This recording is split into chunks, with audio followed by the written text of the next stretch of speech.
আমাদের খোকন স্টাইরি চ্যানেলের সকল প্রকার পাঠ গল্প দেখতে আমাদের চ্যানেলটি সাবস্ক্রাইব করে পাশে থাকা বেল আইকনে ক্লিক করে অল নোটিফিকেশন অন করে দিন। দ্বিতীয়বারের মতো বিয়ের আসরে বসে বর বেশে প্রাক্তন প্রেমিককে দেখে চমকে ওঠে নম্রমিতা। রাফিদকে এই জায়গায় কোনোভাবেই আশা করেনি সে। শেষবারের মতো রাফিদের খোঁজ নিয়েছিল বোধহয় 2 বছর আগে। শুনেছিল তার নতুন প্রেমিকার কথা। কষ্টের মাঝেও হেসেছিল নম্রমিতা। বুকের কোথাও চিনচিনে ব্যথা হলেও তৃপ্তি ছিল মনে। কিন্তু আজ কাজী সাহেবের তারায় অনেক কিছু বলতে চেয়েও বলা হয়নি নম্রমিতার। দ্বিধাদ্বন্দ্বের মাঝেই অবশেষে কবুল বলার মাধ্যমে সম্পূর্ণ হয় বিয়ে। এবার পালা দুজনের দুজনকে দেখার। নম্রমিতার পাশে বসে আছে রাফিদ, চোখে মুখে অস্থিরতা। আর চোখে একবার তাকায় নম্রমিতা রাফিদের দিকে, ভীষণ অস্থির দেখাচ্ছে তাকে। তবে কি বিয়েটা তার অমতে হয়েছে? ভাবনার মাঝেই সাজানো এক ডালার মাঝে আরশি নিয়ে উপস্থিত হয় নম্রমিতার বোন আরশি। ফুলে ফুলে সজ্জিত ডালার মাঝে কারুকার্য করা আরশি।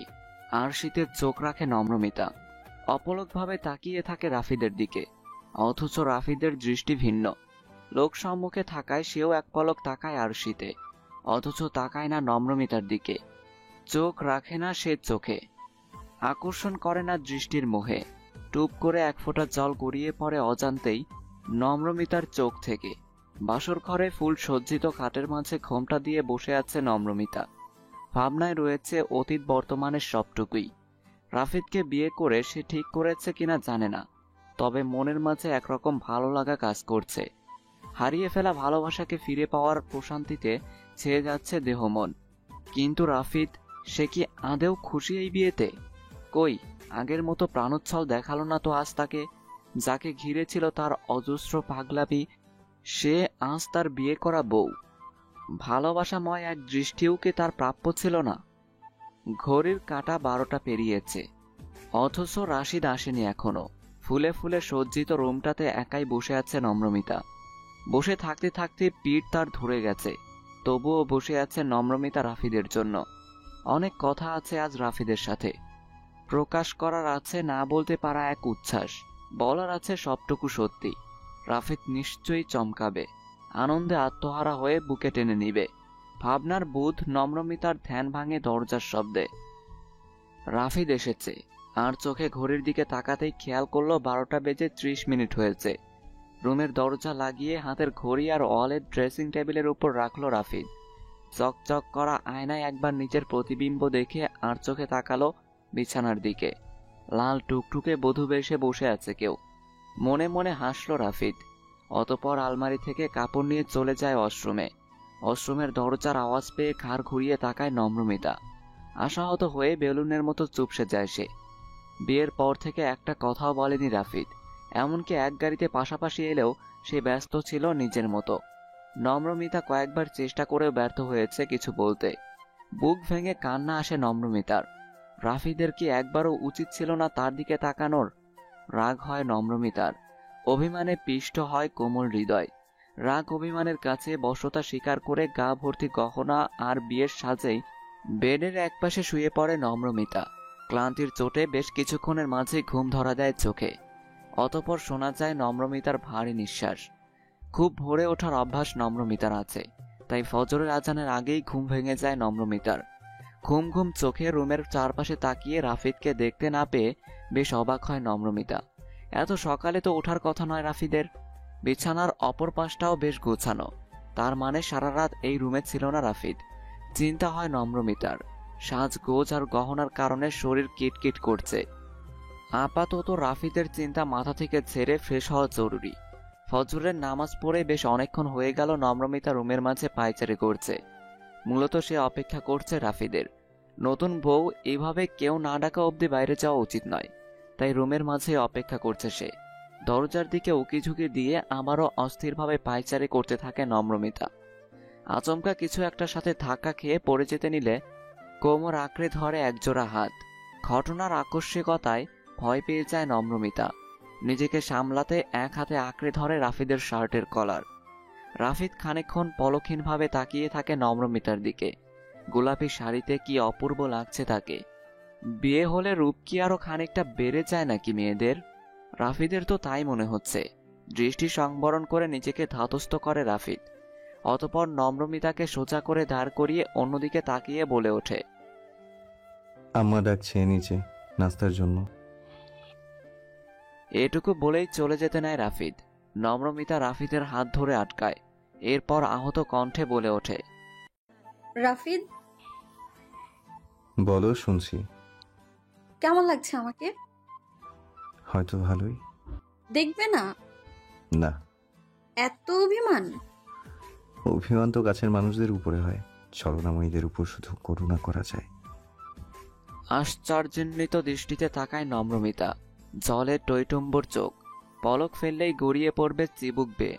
নিজেকে সামলে নেয় নম্রমিতা। করুণা করার জন্য বিয়ে করার প্রয়োজনীয়তা ছিল না।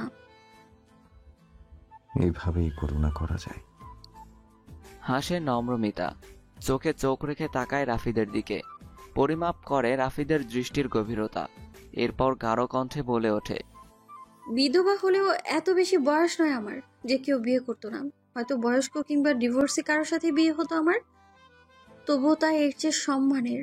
অন্তত কারোর করুণা নিয়ে তো বাঁচতে হতো না জীবন। মনে মনে রাগ হয় রাফিদের। রাগে মুষ্টিবদ্ধ করে হাত, অথচ মুখে হাসলো। এক দৃষ্টিতে দৃষ্টি রেখে খানিকটা ঝুঁকলো নম্রমিতার দিকে। অতঃপর রূঢ় কণ্ঠে বলল, কে বললো আজীবন থাকবে? ধক করে ওঠে নম্রমিতার বুক। জীবন তার সাথে ঠিক কি খেলায় নেমেছে বুঝতে পারছে না। মনে মনে সৃষ্টিকর্তার নিকট আহাজারি জারি করে বলে উঠল, সহনসীমা পেরিয়ে আত্মসম্মান বিসর্জন হওয়ার আগে তুমি আমার আত্মার নিঃশেষ ঘোষণা করো। রাফিদের দিকে এক পলক তাকিয়ে বেরিয়ে যাওয়ার জন্য উদ্যত হয় নম্রমিতা। দরজার কাছে এসে পিছু না ফিরেই বলে ওঠে, অসহায় মানুষদের মুখের কাছে দুমুঠো খাবার ছুঁড়ে দিলেই তারা খুশি। সেখানে বিয়ে তো বিলাসিতা। এভাবে নিজের জীবন নষ্ট না করলেও পারতেন। ডাইনিং টেবিলে উপস্থিত আছেন রাফিদের মা, বাবা আর ছোট বোন তোহা। বিয়েটা পারিবারিকভাবে হলেও কাছের কিছু আত্মীয়রা উপস্থিত ছিলেন। অবশ্য তাদের সবার নাস্তা আগেই হয়ে গিয়েছে। এখন যে যার রুমে রেস্ট করছে। নম্রমিতা ডাইনিং টেবিলের কাছে এসে দাঁড়ায়। এখন তার কি করা উচিত বুঝতে পারছে না। ইন্ট্রোভার্ট স্বভাবের হওয়ায় সহজেই কারোর সাথে মিশতে পারে না নম্রমিতা।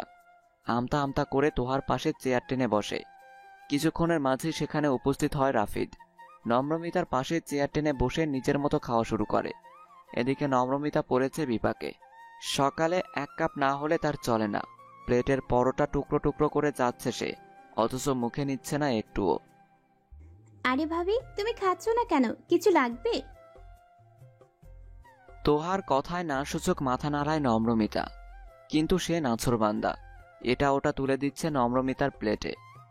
নম্রমিতা অসহায় দৃষ্টিতে তাকায় রাফিদের দিকে, অথচ রাফিদ নিজের মতো খেয়ে চলেছে। একবারের জন্যও তাকাচ্ছে না এদিকে। নম্রমিতার প্লেটে এক টুকরো মুরগির মাংস তুলে দিতে দিতে তোহার চোখ পড়ে নম্রমিতার গলায়। কেমন যেন লাল হয়ে আছে জায়গাটা। ভাবি, তোমার গলায় লাল হয়ে গেছে কি করে? কে কামড়েছে? তোহার কথা শুনে বিষম খায় রাফিদ। খাওয়ার গলায় আটকে অনবরত কাশতে থাকে সে।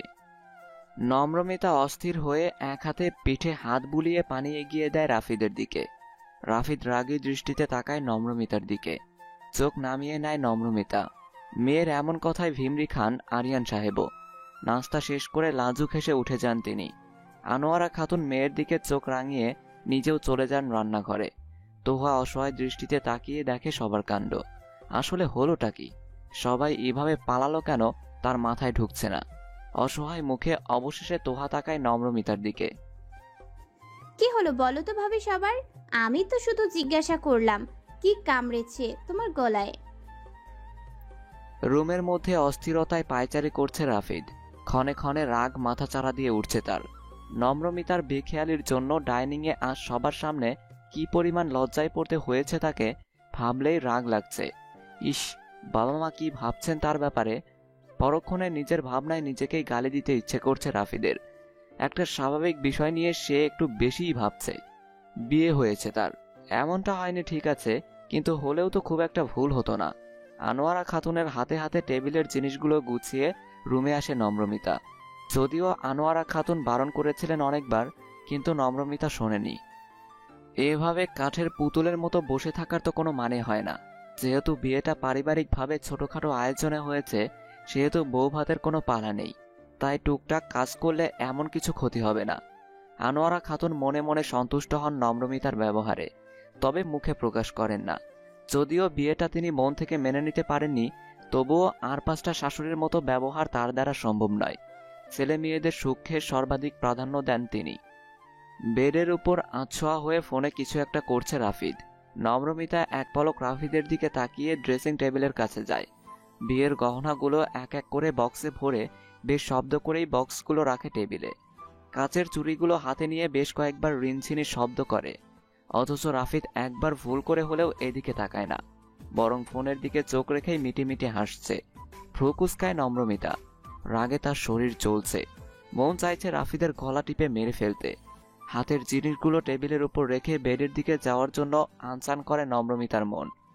ভীষণভাবে দেখতে ইচ্ছে করছে রাফিদ কার সাথে এত হেসে হেসে কথা বলছে, কিন্তু রাফিদের মুখ তো এইদিকে। বেডের কাছে যেতে গেলে রাফিদ টের পেয়ে যাবে। ভাবনার মাঝে আর চোখে তাকাতেই রাফিদকে উপর হয়ে শুয়ে পড়তে দেখে খুশি হয় নম্রমিতা। পা টিপে টিপে এগিয়ে যায় রাফিদের দিকে, কিন্তু রাফিদের মাথা আর চাকরা চুলের জন্য কিছুই ঠিকমতো দেখতে পায় না সে। উপায়ান্ত না পেয়ে খানিকটা ঝুঁকে পড়ে রাফিদের দিকে, এপাশ ওপাশ থেকে দেখার চেষ্টা করে। কারোর সাথে চ্যাট করছে বোঝা যাচ্ছে, কিন্তু নামটা বোঝা যাচ্ছে না। তবে একটা মেয়ের ছবি। আনমনেই দীর্ঘশ্বাস ফেলে নম্রমিতা। ঘাড়ের কাছে গরম কিছু অনুভব হতেই ঘাড় ঘুরিয়ে তাকায় রাফিদ। নম্রমিতাকে দেখে খানিকটা ভরকায় সে নম্রমিতাও। আকস্মিক রাফিদকে এত কাছ থেকে দেখে নিজের অবস্থান সম্পর্কে খেয়াল হয় তার। দ্রুত বেগে উঠতে গিয়ে ব্যালেন্স হারিয়ে রাফিদের বুকে। ঘটনার আকস্মিকতায় অসহায় চোখে তাকায় নম্রমিতা। রাফিদ নম্রমিতাকে বিছানায় ফেলে এক হাত চেপে ধরে বিছানার সাথে, লো ভয়েসে বলে, তুহা, কি যেন বলেছিলে তখন? কি হচ্ছে এসব? ছাড়ুন। কে কামড়েছে তোমার গলায়? রুমে তো আমি ছাড়া আর কেউ বোধহয় আসেনি। তবে কি আমি কিছু? ছি, নিজে যেমন চিন্তা ভাবনাও ঠিক তেমনই। রাতে গয়না না খুলে ঘুমানোর জন্য ঘষা লেগে লাল হয়ে গেছে। তো এটা সবার সামনে বললে না কেন? চোখ ছোট ছোট করে তাকায় নম্রমিতা। রাগে কিরমির করে বলে ওঠে, তো সেটা আপনার বলতে কি সমস্যা হয়েছিল? সবাইকে বললেন না কেন যে আমাদের মধ্যে ওসব কিছুই হয়নি? কেন, তোমার কি ওইসব করার খুব ইচ্ছে ছিল নাকি? বাই দ্য ওয়ে, এই ওইসব মানেটা কি?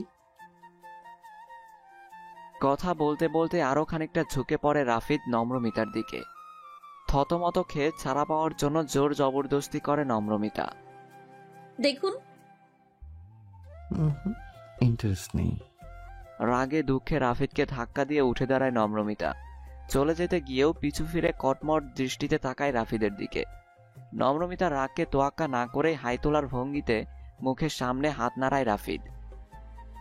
বাড়ির সুন্দর বাগান রেখে অন্যের বাগানের মধু খেয়ে বেড়ানো ছেলেদের এমনিতেও বউদের প্রতি ইন্টারেস্ট থাকে না।